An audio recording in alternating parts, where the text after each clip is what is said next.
Part 8. Here we go. Let's go.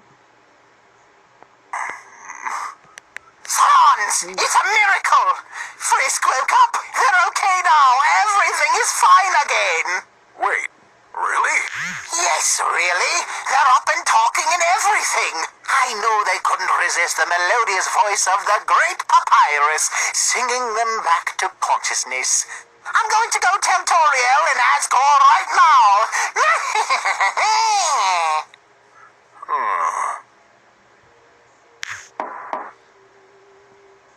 Kid, wow. Pause. Wait. Wow, you are awake. You about scared us all to death there. Where am I? You're home now, kid. Remember? Home?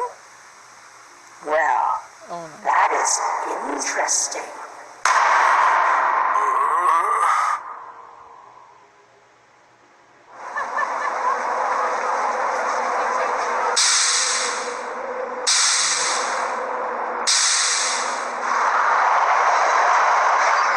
Maybe we can try talking to Papyrus again?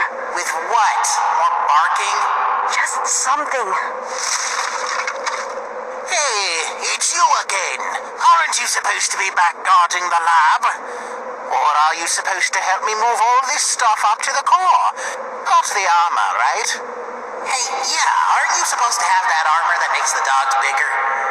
Why have we been on all fours all this time? Oh, you have to earn the magic armor. Today was the day I was going to get my armor. I was so excited I wanted to remember this day forever. I guess we missed that by now. Oops. Oh, fine. Honestly, dog, it's a tragedy that me, the great Papyrus, has to run obnoxious gopher errands. But I suppose that is the lot of all lab apprentices. And while I'm certain they recognize I've got the brains for this science work, to be truthful, I've never been too interested in it. Too much time at a desk. Sans is the one that likes that sort of no-exercise, sit-down work. Now, being a guard or a soldier in the King's army, that would be exciting. Getting to bravely fend off the human attacks and really keep everyone safe. Don't you think so, too? I suppose you are right. It is a moot point now.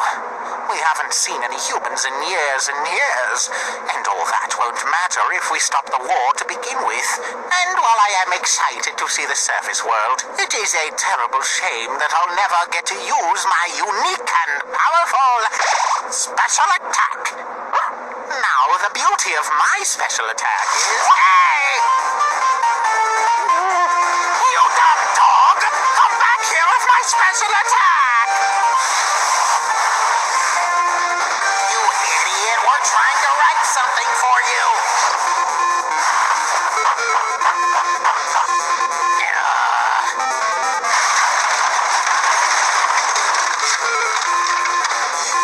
Little menace! That bone does not belong to you! Honestly, what has gotten into you? Oh, I know you're just a dog and you can't help yourself when it comes to bones. Especially one as nice as my special attack. I suppose I overreacted. I guess I am just anxious about this next experiment.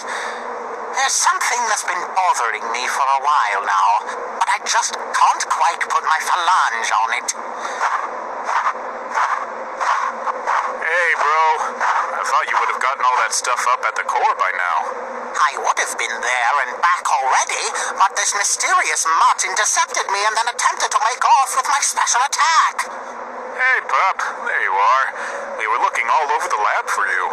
I gotta say, I'm real curious about that trick you pulled. Well, since you are here now, can you actually help me haul all these things up to the core?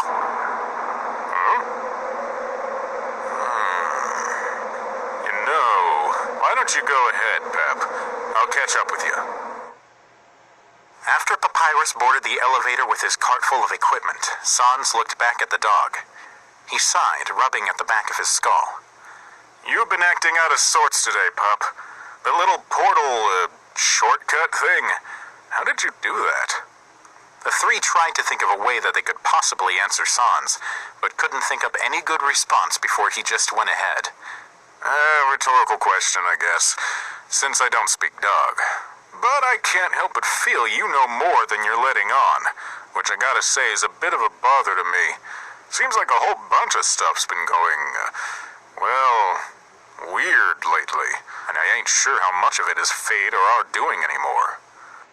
You think we should try writing in the dirt again? Flowey suggested silently to the other three. We don't have a stick or a bone. Losing that bone seemed to be the greatest tragedy to Greatest Dog. Hold up. Maybe Sans will tell us what we need to know about Gaster right now. He can get pretty talkative when he feels like it, and you just listen. Frisk thought. They looked up at Sans expectantly, willing him to continue. After these last experiments, losing that poor kid, I'm starting to have a lot of doubts. Like, I'm missing something really important. He stared down at the mostly scratched-out name in the dirt close by, as if contemplating it. Finally, however, he seized on an idea. Hey, I know, Pop. How about we play a little game of 20 questions?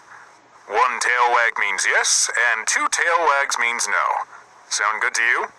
Okay, this could possibly get them somewhere. The dog wagged its tail once for yes, looking excited. They didn't ask things themselves, but they could possibly lead Sans on. Sans raised an eye socket at them. Glad you're game, pup. Well, first question. Did you get those abilities from the experiments? The dog shook its tail twice for no. I never even saw much of those. Greatest Dog threw in, although he didn't really need to remind the other two. Okay. Have you seen our first test subject at all? First test subject? Who was that? Frisk asked. No idea, Flowey replied. They shook their tail twice for no. Sans looked disappointed. What about all the ones after? Any hint of them around? Another no tail shake. Sans sighed. Guess I shouldn't have gotten my hopes up about that. Okay, here's a big one for you. We've been monitoring what we can see of the timelines best we can, and sometime in the future, things start to get screwy. Timelines will start and stop, jump around from place to place, loop back in on each other. And then we got one that just ends everything. This isn't what we were working for at all, and it's really starting to scare me. There's some anomaly that's messing around with time. He looked down at the dog intently. Do you know anything about what's causing that, pup? This question stunned all three of them into confused silence for a moment, before they erupted into an internal debate. Is he asking about you or me? Flowey asked. Well, maybe he's asking about both of you, or all of us together. Greatest Dog tried to interject. Oh, come on. I did the most resets out of any of us. He probably means the ones I did. Flowey said. Yeah, but what does he mean ends everything? Can that happen? I don't know. I never tried something I didn't think I couldn't reset. So, does that mean we do know what's causing it, or we don't? I don't know. He needs to be more specific. Apparently, this internal debate went on too long with no actual response in the form of tail wags, so Sans decided to drop it. You know, never mind. Maybe that was too complicated for you, pup. They just looked disappointed at Sans. Right now, this seemed to be raising more questions for them than answering ones. Sans tapped at his jawbone, trying to think over a good response. Okay, I got one. Maybe 2 for you. With all these things you seem capable of doing, do you know what'll happen in the future? This question they could actually answer in the affirmative. The dog wagged its tail yes. If Sans had eyebrows, they definitely would have gone up now. As it was, he just looked very interested and leaned a little closer. Then I do have one more. In the future, does everything turn out okay? The dog hesitated here for a moment, unsure what answer to give. After all, there was the future ahead of Sans that they did know, and then there was the future ahead of them that they could only guess at now. What was the correct way to answer? Just when it seemed like they couldn't put it off any further, they all silently worked out a response, and gave Sans one tail wag. Sans leaned back and gave a little sigh of relief. He smiled down at the dog. In that way, you could tell that his smile was genuine. Thanks, pup. I don't know if you're right or not, but I think that's just what I needed to hear. Before they could react further, Sans then headed off in the direction of the elevator that Papyrus had used earlier. He gave them a smile as he left. I guess this means that I really better get back to work. This machine ain't gonna power itself after all. Whatever you're up to, I'm sure I'll be seeing you around soon, pup. The dog glanced back down at the scratched-out name in the dirt as Sans made his exit. So after all of that, they still didn't have any more info on where Gaster actually was. And if anything, it sounded like they just made Sans more dedicated to getting the time machine project running. Do you think that maybe we should have answered differently? Greatest Dog thought to the other two. Frisk looked ahead with determination. I think it just means we need to really make sure that the future does turn out all right. Frisk, oh Frisk, we were all so scared. We did not know if you were ever going to wake up. Well, I did. I cannot believe that you would try something that dangerous. Whatever you were doing. Sorry. Guess I was just trying to help. Oh, I know. That is just how you are. I'm just so relieved that you are all right. But you are still grounded for 2 weeks. Oh, I see. Wait, you woke up. Where's Flowey? Where's Endogenes' missing soul? Weren't they with you? I don't know what happened to them. But you promised that you would bring back Endogenes' soul. I don't understand. You tried this whole deal of taking a soul from the amalgam because of what I told you, didn't you? And now you don't even know what happened to it? All I remember is a lot of darkness. It took me a while to find my way back. I guess the others are still lost in wherever we were. Then Endogenes still isn't safe to go home. He still can't see their families. How am I supposed to explain that to them? I think we will have to work out something for the amalgam later. It is just important that Frisk is back with us now. I guess you don't have to worry about that flower anymore. Frisk, I'd actually like to keep taking care of this flower, if that's okay with you. I don't want to let this work go to waste, and, well, I'm sentimental. Frisk, was that flower your friend? You were the one who insisted that we go all the way back up Mount Epic to get him. You were the one always defending him when he was rude or rowdy. Asgore has been working hard to keep his body alive, knowing he was so important to you. If he truly is missing, I do not understand your response. I'm sorry, I'm just still trying to process this. Of course you are. I know this must have been a scary experience for you. What we need now is a big welcome back to consciousness feast. Some of my award-winning spaghetti will set you right as rain. Your spaghetti won an award? Of course. First place Frisk favorite. Yes, no. With still not much information out of Sans on where Gaster was, Time Dog took to searching more of the underground for him. Oops. No! My bad. Sorry. Sorry.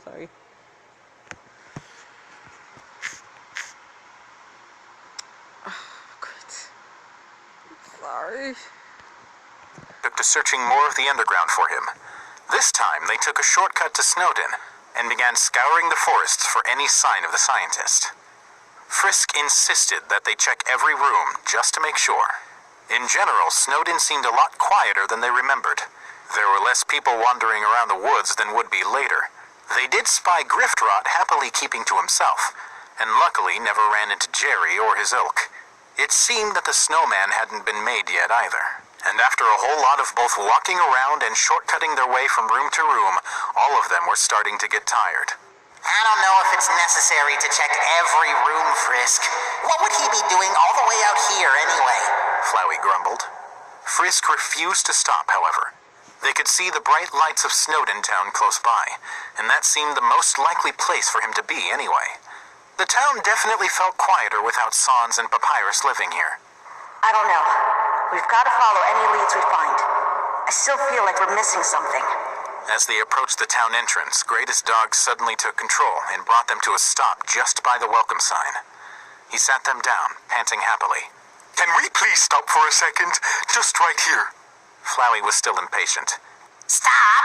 What for? Oh, I just want to sit for a minute and enjoy these lights and smells all on my own while I can. It's very nice. We don't have time to enjoy smells. Flowey insisted. I know we have to rush, but I just want a little minute. I want to enjoy this before I have to go back to being with all the other dogs again. That stunned both Frisk and Flowey into silence. They'd been so busy racing around trying to find Gaster that they barely remembered that once they succeeded, they'd have to put everyone's souls back into their proper place. Including Greatest Dog with Endogeny. They hadn't even thought to ask about it. And both couldn't help feeling a bit embarrassed. Frisk was the first to speak back up. Is it hard for you? Being stuck together with the other dogs like that? All the time? Oh, yes. It's very hard. It hurts a lot. Greatest Dog replied, almost matter-of-factly. Flowey sounded more confused than anything. Hey, we're the ones that have been hauling your body up and down the entire underground, but you've never tried to fight it or complained about this whole deal. Even once. Don't worry. This isn't the same thing as with all the other dogs. This is more okay. No, I mean, if we accomplish this mission and get back home, then you'll have to go back to being an Endogeny. If you wanted, you could have tried steering us off track at any time just to avoid that. Why aren't you, fighting more? Greatest Dog seemed completely confident in his answer. Because I promised the doctor and you that I would help find the lost scientist. I will be brave and true and good. There's nothing in the whole world better than being a good dog, and not many dogs get a chance at it. The dog wagged his tail a bit at the thought. So, I will help the scientist and everyone get home. I will be a good dog. The doctor will be proud of me, and when I'm back with everyone again, they'll all know what we did, and we'll be brave and good together, forever. He looked out at the dimly lit town with fondness. But I want a little minute to be me, if that is okay. Suddenly, rushing in to look for Gaster didn't seem that important to any of them after all. So they sat and watched the town ahead for a little while, quiet in the freshly fallen snow. They recognized the restaurant that everyone frequented, but the name over it read Smokely's instead of Grillby's. Two bear monsters, looking to be cubs and both in striped shirts, tossed snowballs at each other from behind a couple of trees. A hippo-looking monster stepped out of the library, a pile of books in her arms. Close by the inn and the shop, two snowdrakes met up, one with a pair of dorky square glasses that Frisk thought they recognized. He presented the other with a bicycle, and must have made some joke about it as the other snowdrake giggled at him. The dog was right. For just a minute, it was nice to stop and watch. Frisk sighed. You really are the greatest dog.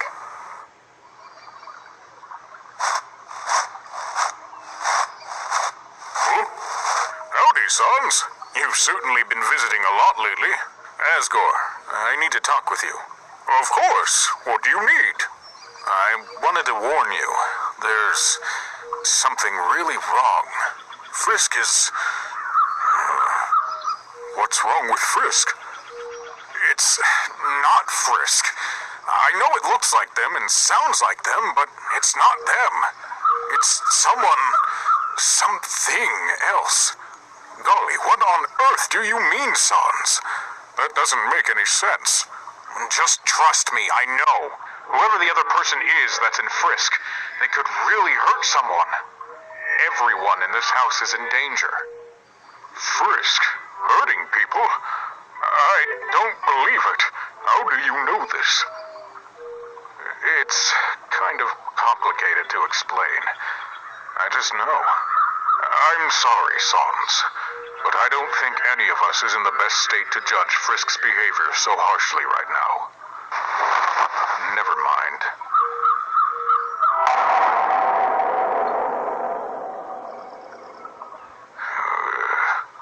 Oh my god, it's so creepy. So creepy. Oh my god. But